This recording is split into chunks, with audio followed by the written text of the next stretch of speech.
I think that when, you've been, you know, a main attraction, let's say, in the tabloids for so long, you go and finally say, look, guys, this is who I am. I'm not 20 anymore. I'm 45. You know,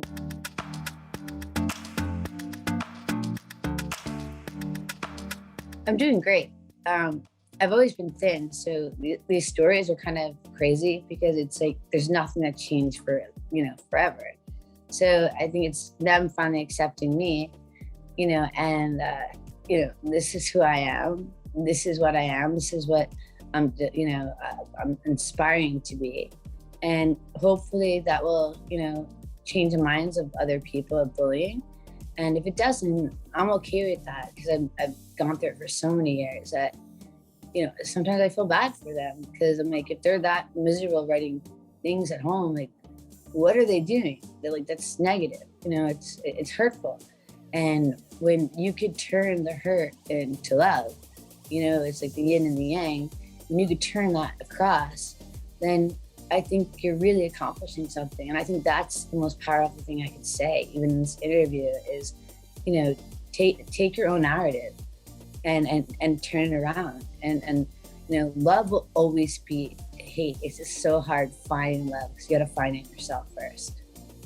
I want to commend you so much because I have been following your career for years. I grew up watching all of the, rom-coms that you were in, and I empathize with all of you who were in the limelight at that time. It was not an easy time to be a young woman going through those growing pains. What can you say about that time, reflecting back about the lessons that you learned and what you want people to really understand what it was like to be in your shoes at that time? I think when we first started, it was the first time. I mean, we're talking, I'm not, showing my age, but it was the first time that there was bullying like that. We didn't really have Instagram or Twitter or paparazzis just yet. And then when they came out, we weren't used to it. And it just went boom. And everyone knew, oh, we can make money in these girls. Let's get a picture of them like falling, or let's get a picture of them with their eye blinked. And I don't think people really knew the real story about so many girls that were going through so much pain. And this wasn't something that, you could really talk about at the time. And now we're so lucky that we're developed into the stage where we can talk about it and we can talk about our feelings and we can make it better. And that we need to stick together and keep creating these opportunities, for women and for everyone else, to not be afraid to stand up for yourselves. Because the better you are, the better people are around you. I finally got it together. Sometimes people don't get it, they don't get it together till they're older. And I definitely feel like I came into my own, understanding more about life in a much deeper way that's not like so superficial. I'm doing a collaboration with Michael Kaluva, who's an amazing designer. And we came together and made this collaboration. It's a bag that's just perfect. You can wear it dressy or casual.